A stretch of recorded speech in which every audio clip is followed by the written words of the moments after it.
Imagine a bullet. Sapienza, Università di Roma, Colm. That is what Hitman Episode 2 is. Correct or incorrect? It is. It's a college drama in which Sabrina the Teenage Witch is growing up. Okay. And she has decided to head off to Rome to study on her Italiano. Does she take Salem the cat with her? She takes Salem the cat with her, and Zelda, but not Hilda, which leads to some hilarious yet tragic results. It's a whirlwind adventure. That's very, very good. What a game that would be. 7 out of 10. Yeah. So that's Hitman.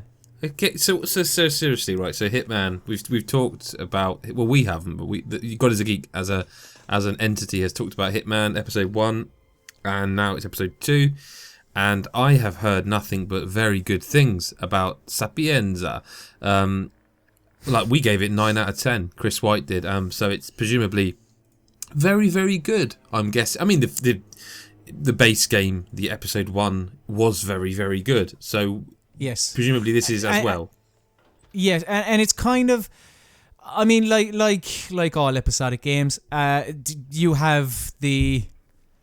I mean, the basics don't change here. However, what does change, and some people have kind of commented on this, how maybe Hitman should have started with Sapienza because it feels like a much larger level with kind of more outcomes, or I should say, more ways in which to eliminate your targets. Okay. Because the first episode, first chapter, first level, whatever the fuck you want to call it, was obviously enough, all set within the basis of this house where the catwalk is happening, the fashion show, and all that kind of jazz.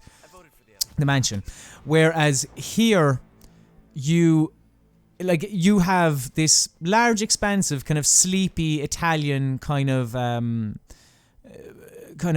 town, small little kind of, I wouldn't call it a village, just a little kind of a harbour town actually, and it's very, very large actually. Come to think of it, however, you do still, similar to the first level, you do have to kind of get into your central hub where your targets kind of lie. I mean, that makes sense. If they could just roam around a massive open environment, it would be quite frustrating to keep, kind of tracking them down, and then they, while you're planning, they bugger off and I've got to start again. Exactly. So I'm fine with that. Yeah, like let's say you find, like for instance, in this episode, you can you find a sister, I believe, a sister talking to her brother who's meant to be starting his job, right, in this kind of mansion that's in Sapienza, and you can go up to him, knock him out, kill him, whatever you want to do, steal his kind of chef clothes, then make your way into the. It's always a chef. It's always a chef. Then make your way into the mansion, or a cook, and basically, or an Allen chef, and kind of tamper with his meals or whatnot. He was Italian. You can tamper with his meal and kind of then kill him that way. Or there's an entire kind of a sewer system underneath the town of Sapienza. There's shops around the place, for fuck's sake, that you can go into. There's like an ice cream shop. There's do you remember in the first one where you can overhear conversations and the opportunity reveals themselves and stuff. Yeah. It feels like that's a lot more common here, or the does it feel like the space is wasted? Because the thing is like you're talking, and from what I gather, this sounds like an enormous level to have episode 2 in, but does it feel slightly like a wasted place? Because yes, you can tackle the mission in all manner of ways. Yes, there's things to find out, but once you're kind of done with episode 2, I presume you aren't coming back to that location for another episode. So like all that massive environment, does it feel wasted at all, or is it? Do you see what I mean? It's well populated by the sounds of it, but I think I wouldn't say it's well populated, and what I mean by that is, like, the first one feels cramped. No, not necessarily a bad way. It's a party. There's a lot of people around. It makes sense for there to be this large number of people at this kind of fashion show. Yeah. Whereas here, none of the public are trying to get into this man's humble abode, or they're just kind of living about their kind of daily lives and stuff. So that's where the kind of you overhear the conversations and people kind of chatting maybe about the people in this mansion.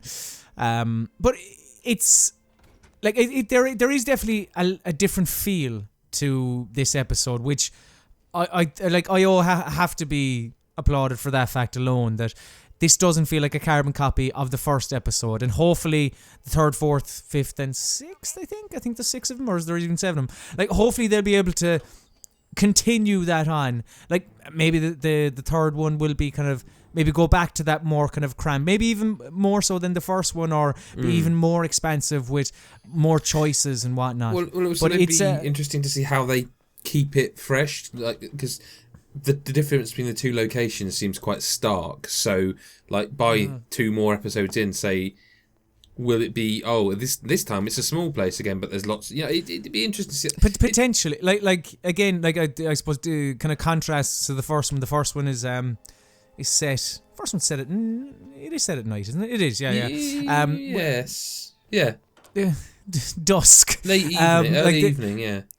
Early evening, yeah. Maybe about kind of 5:30, 6 o'clock ish. Just sitting down for tea or something like that. Just about to watch the end of Pointless or something like that. But the second one is very much kind of bright sunlight. It looks gorgeous, kind of, to be honest with you, what I've seen of it. It is very, very nice. Like, again, I don't think that the first level was an incredible looking game, and I don't think this is an incredible looking game either.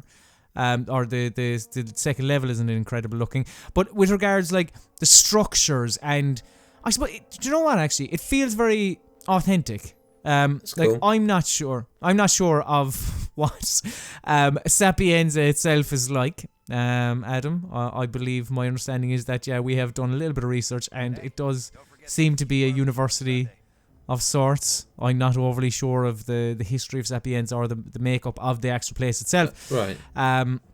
But this does very much feel like you're kind of sleepy Italian kind of village. So I don't know.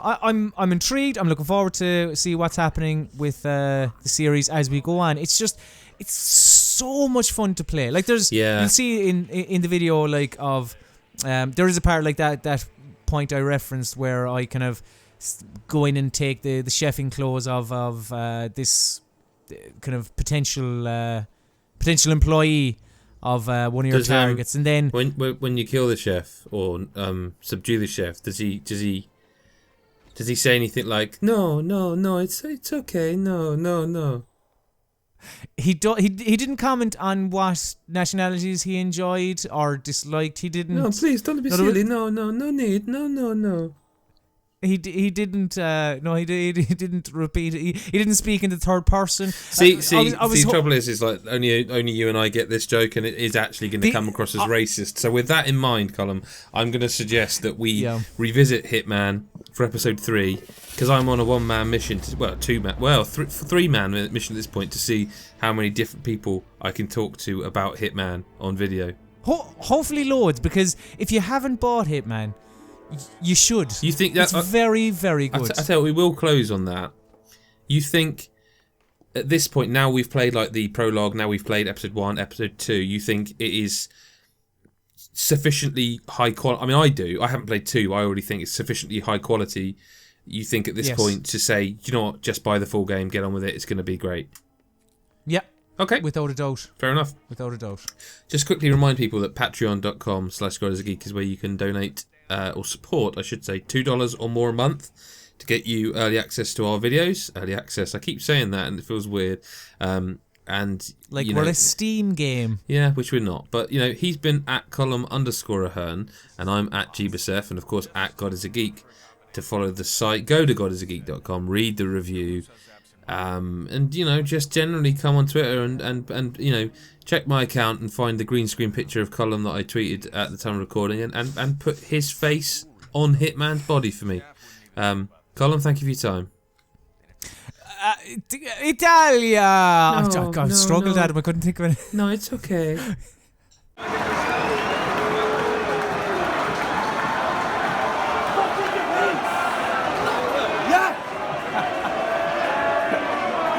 Should have back the God is a Geek Patreon.